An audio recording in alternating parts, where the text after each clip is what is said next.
السلام عليكم ورحمة الله وبركاته. ما تنسوش الاشتراك وتفعلوا الجرس عشان يوصلكم كل جديد. روتين النهاردة الصبح للفراخ. دلوقتي الساعة يعني 6:30 7 إلا حاجة زي كده. النهاردة إن شاء الله بإذن الله. روتيني إن أنا هنضف للفراخ النهاردة. الفترة دي لازم أنضف للفراخ لأن الفترة دي الفراخ بدأت تستجيب معايا للعلاج. وزي ما قلت ان انا اول حاجة هديهم خل ولمدة 8 ساعات لمدة 3 ايام. وبعديها بقى ابدأ في املاح معدنية وبعدين اجيب مضاد حيوي. باذن الله. خليكم معايا كده هنضف وهحط الاكل للفراخ. خليكم معايا كده ننضف ونشوف هنعمل ايه تاني. خلاص كده انا اهو نضفت المكان كويس. اهو. لو حد عنده حاجة زي كده الحاجة دي بتجيب الحاجة من الأرض. لو في حاجة لازقة أو حاجة بتطلع منها. تمام. دلوقتي هنقوم نغسل البتاع دي. نغسلها ببريل بشوية بريل أو رابسو أو خل أو أي حاجة. اهو هنغسلها كويس كده كده كده ونغسلها وهنرجع تاني. رجعنا تاني. خلاص. غسلنا البتاع دي كويس اهو. بيت فله كده، يعني انا بغسلها في الاسبوع مره او مرتين. تتغسل بالبريل او رابسو او اي حاجه، يعني اي حاجه معقمه. هجيب انا خلاص كده كنست المكان اهو وضبطه وكده.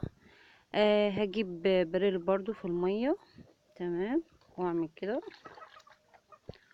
ونبدا بقى ايه نرش المكان، لان هو زي ما قلت لكم ان هو كان معدي وكده.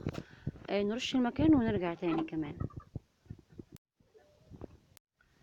احنا رجعنا تاني واهو.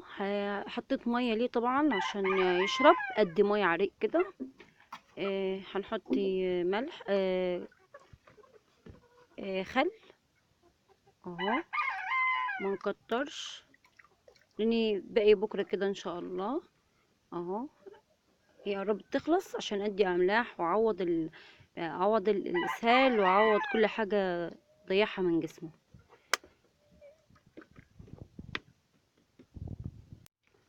اهو كده انا خلصت خلاص، والراجل خلاص بيجيني بدري بيجيب لي الخضره اهو. الخضره دي انا بحط له دايما بصراحه. يعني ممكن احط له مثلا اكل او فضلات بيت او علفه او حاجه زي كده. بيفضل ينقر في الخضره. تمام. لان الفراخ البلدي طبعا بيحب الخضره. اهو كده تعالى نشوف كده مع بعض. اهو يبدأ بقى ايه بقى يتلم. وبعد ما اخلص ان شاء الله الفيديو هبدأ ان انا ازود لهم برضو العلفة. نشوف كده مع بعض الفراخ اهو.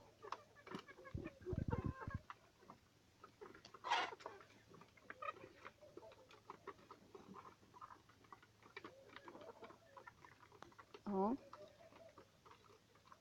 الروتين ده طبعا انا بعمله كل يوم، بس اللي بيزيد معايا اللي هي النظافة. مثلا كل يومين في الاسبوع.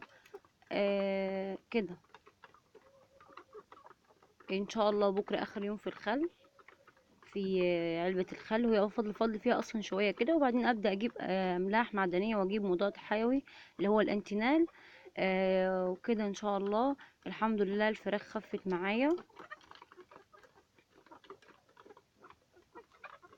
متنسوش الاشتراك وتفعلوا الجرس عشان يوصلكم كل جديد.